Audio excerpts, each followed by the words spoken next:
Essa semana foi uma semana, o domingo e a segunda-feira em São Paulo, com muito movimento. Primeiro foi a parada gay na Avenida Paulista, onde o que me chamou a atenção foi que dessa vez tivemos um mote, que é o combate à homofobia, e que homofobia tem cura. E se colocou educação e criminalização. O que eu concordo plenamente. Acredito que essas questões têm que passar pela escola, e a forma de passar pela escola é discutível qual a melhor maneira, mas a escola é um lugar onde você trabalha essas questões. Você trabalha a questão de racismo, você trabalha a questão de machismo e você trabalha a questão também de preconceito e violência contra qualquer tipo de pessoa.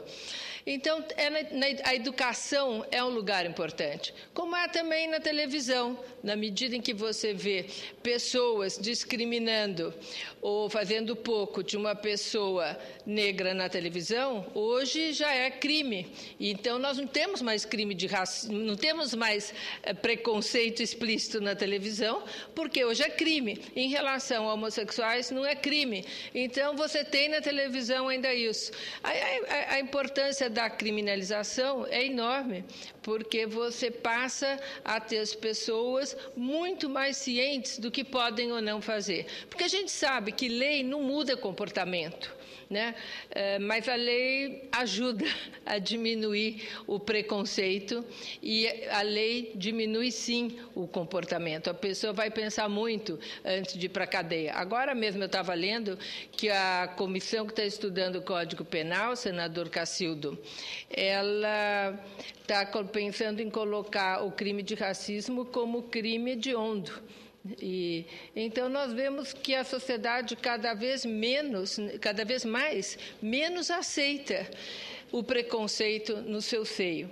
Bom, a parada foi, eu fiquei pensando, ela existe há 16 anos, e uma coisa me chamou a atenção. Quando ela começou há 16 anos, foi feita uma reunião, acho que alguns meses antes, umas 300 pessoas, e se resolveu fazer a parada, que não chamava parada, era uma manifestação na Avenida Paulista, porque os skinheads estavam matando homossexuais e perseguindo homossexuais. Então, as pessoas se sentiram muito ameaçadas e resolveram fazer uma manifestação pública de repúdio a esse ato de violência. E o que me chamou a atenção foi que 16 anos depois, senador Cacildo, o mote da parada ainda era a criminalização da homofobia. Então, nós vemos que pouco se andou, né? Apesar que a sociedade civil caminhou. Hoje nós não temos o mesmo preconceito, porque eu fiz a TV Mulher há 31 anos atrás, um programa sobre essas questões todas de sexualidade. Eu lembro que o preconceito era bem mais arraigado, era outro tipo de manifestação. Hoje nós temos setores localizados na sociedade que têm o preconceito, revestido de diferentes formas, mas preconceito. E isso acaba gerando uma radicalização na sociedade a cada possibilidade de avanço da questão homossexual. Eu fiquei muito feliz que acho que foi a semana passada, né, que aprovamos aqui na Comissão de Direitos Humanos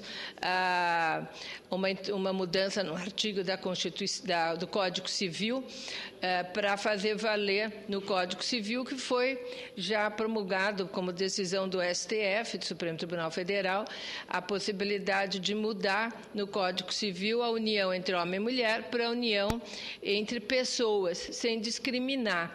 E isso o Supremo já se colocou favorável à relação da união estável homoafetiva, com os mesmos direitos de heterossexuais, e agora a gente tenta isso no Código Civil, e que agora vai votar na Comissão de Justiça.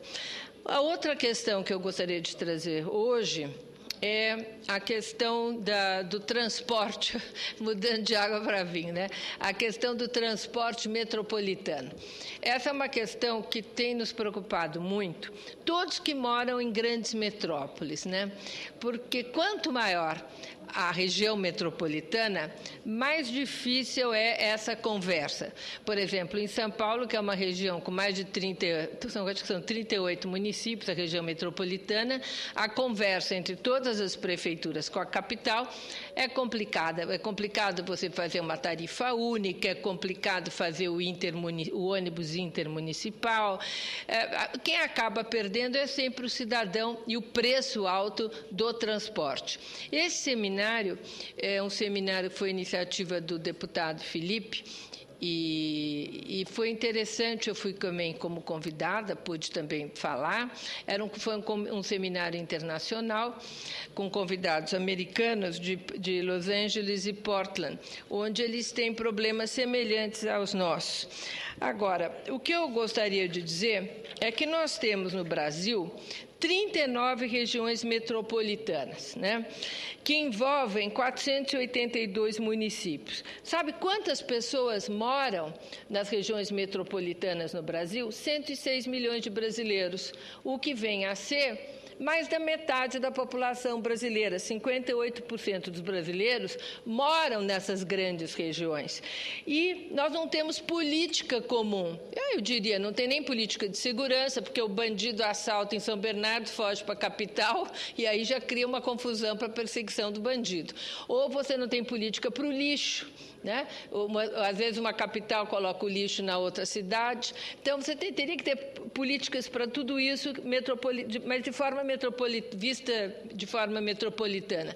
Mas eu diria que agora eu vou focar no transporte, porque o que afeta o cidadão no cotidiano é o transporte. Por exemplo, eu venho de uma cidade, a cidade de São Paulo, que uma pessoa que mora na Zona Leste, em Itaim Paulista, por exemplo, ela demora 2h30 para chegar para trabalhar no centro da cidade. Quer dizer, ela passa 5 horas dentro de um ônibus. Dá para imaginar alguém passar 5 horas dentro de um ônibus? Não dá. Não está certo na vida. Não é correto isso. Então, tem que ter uma política para mudar. Mas, assim como São Paulo está nessa situação, os outros lugares do Brasil, os 39 regiões metropolitanas do Brasil, se não estão já agora, e muitas já estão, não com 5 horas dentro do ônibus, mas com 2 horas dentro do ônibus, vão chegar com a evolução no Brasil, com o crescimento, a pujança econômica que nós temos, vão chegar numa situação parecida. E nós não precisamos chegar a esse ponto, nós temos que tomar as ações antes. Agora o PAC vai investir 32 bilhões em ações de transporte. Muito bem, são 51 municípios contemplados, né, no PAC 2. A região metropolitana de São Paulo vai ficar com muito pouco, só para a Copa, para 51 municípios, não, para 50 e poucos projetos, vão 12 bilhões. São Paulo vai ficar com 2 bilhões. Eu acredito que, para uma região como São Paulo, é muito pouco recurso, né? Uma região que vive hoje já o descalabro que vive. Porque quando você fala, eu estou falando das 5 horas dentro do ônibus para o indivíduo, que é uma qualidade de vida péssima, a gente tem que ver também como São Paulo tem perdido em termos de crescimento em relação aos outros estados. Por quê? Pelo custo São Paulo. O custo do pedágio para o interior, que é absurdo, mas o custo do tempo no transporte na cidade. Quando a pessoa vai avaliar onde ela quer colocar, em relação à capital, por exemplo, né, que tem todos os benefícios de uma grande capital, como São Paulo, quarta maior cidade do mundo. Mas quando você vai fazer um investimento e ver o que você vai gastar de transporte, de tempo, de custo na capital, você não vai para lá. Então, em termos de recursos, são bilhões que São Paulo está perdendo por não estar colocando esse recurso no transporte e não está tendo esse olhar também, que todos temos que ter, para essa questão da mobilidade urbana. Hoje, por exemplo, o ritmo de desenvolvimento de São Paulo, senador Capiberibe, é menor do que o Norte, Nordeste e Sul, ou até mesmo de outras regiões metropolitanas do Sudeste, como Rio de Janeiro, Belo Horizonte e Espírito Santo. E tem a ver com essa dificuldade relacionada à mobilidade urbana.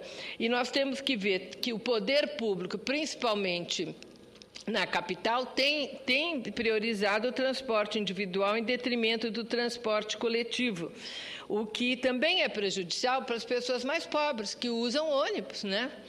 E o governo do Estado, por exemplo, de São Paulo tenta reorganizar a região metropolitana, mas são ações isoladas, né, sem um planejamento geral. E isso, o transporte metropolitano, ele não pode ser pensado, eu vou fazer isso aqui agora, ele tem que ser pensado como um todo e para 10 anos, quiçá 20. Eu não diria 20, porque o mundo está mudando tão rápido que você pensar 20 não vai chegar lá.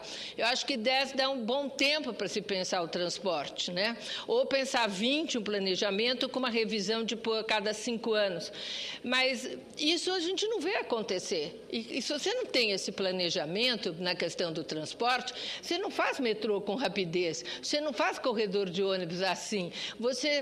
Quando você resolve fazer uma via, aquilo já está tudo povoado, sai 10 vezes mais caro você ter que desapropriar, às vezes, quarteirões em quarteirões de prédios, do que você ter isso planejado e fazer a desapropriação quando aquilo não tem aquele ainda valor tão grande. Agora, no caso de São Paulo, o que eu acho mais sério foi o abandono do plano diretor. Plano diretor numa cidade é imprescindível, porque você planeja essa cidade para os próximos anos, para onde você quer levar o desenvolvimento, para onde as pessoas deveriam ir, para onde a cidade você quer que caminhe, para lá você leva benefícios para atrair a população. Na hora, vou precisar mais um minuto, presidente, na hora que você abandona um plano diretor, acontece como na Zona Leste de São Paulo, onde moram 5 milhões de pessoas, que essas têm que andar 2 horas e meia de condução para chegar para trabalhar no centro. Quer dizer, não há um planejamento para você criar empregos nessas regiões através de benesses para esses empregadores se mudarem para lá, né? Todo tipo de planejamento,